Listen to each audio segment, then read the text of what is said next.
TR మీద తిరుగులేని హవా సాగిస్తున్న హైపరాది బిగ్ బాస్ రీసెర్చర్కు నేరుగా వార్నింగ్ ఇచ్చాడు. నిన్ను తొక్కైపోతే నా పేరు ఆదినే కాదంటూ సవాల్ విసిరాడు. హైపరాదికి బుల్లితెరపై తిరుగులేదు. ముఖ్యంగా ఈటీవీలో ఆధిపత్యం అంతా మనోడిదే. జబర్దస్త్ వేదికగా హైపరాది వెలుగులోకి వచ్చాడు. టీం లీడర్ అయ్యాక అతడు జబర్దస్త్కి ప్రత్యేక ఆకర్షణగా నిలిచాడు. హైపరాది స్కిట్లకి విపరీతమైన ఆదరణ దక్కింది. టీఆర్పీని హైపరాది పరుగులు పెట్టించాడు. యూట్యూబ్లో అయితే హైపరాది స్కిట్లకి భారీ యూసే వచ్చేవి. హైపరాది జబర్దస్త్లో సక్సెస్ అయిన నేపథ్యంలో మల్లిమాల సంస్థ డి డ్యాన్స్ రియాలిటీ షోలో కూడా హైపరాదికి ఛాన్స్ ఇచ్చింది. అక్కడ కూడా హైపరాదిదే సక్సెస్. డి షోలో జడ్జెస్, యాంకర్స్ ఒకరిపై మరొకరు వేసుకున్న జోక్స్ హైపరాది రాసినవేనట.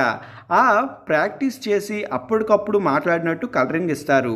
జబర్దస్త్ మానేసిన హైపరాది డి శ్రీదేవి డ్రామా కంపెనీ షోల్లో సందడి చేస్తున్నాడు.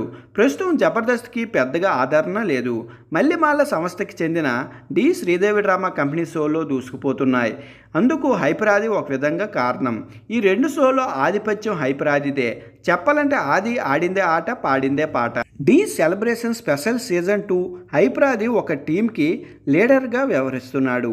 తాజాగా ఎపిసోడ్లో మరొక లీడర్గా ఉన్న శ్రీసత్యకు వార్నింగ్ ఇచ్చాడు ఆది.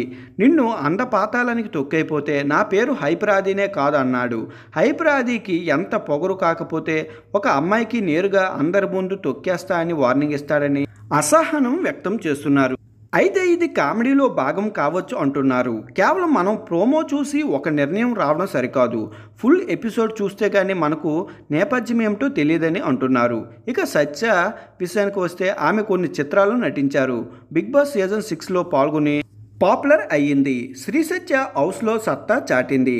15వ వారంలో అడుగుపెట్టి శ్రీసత్య ఫైనల్కి వెళ్ళే ఛాన్స్ కూడా కొంచెంలో మిస్ అయింది. ఆమెను మిడ్ వీక్లో ఎలిమినేట్ చేశారు. కాగా శ్రీసత్య తన గేమ్ అత్యధిక నెగిటివిటీ మాట్లాడుకుంటుంది. సిరి లవర్ శ్రీహన్తో ఫ్రెండ్షిప్ అంటూ దగ్గరైంది.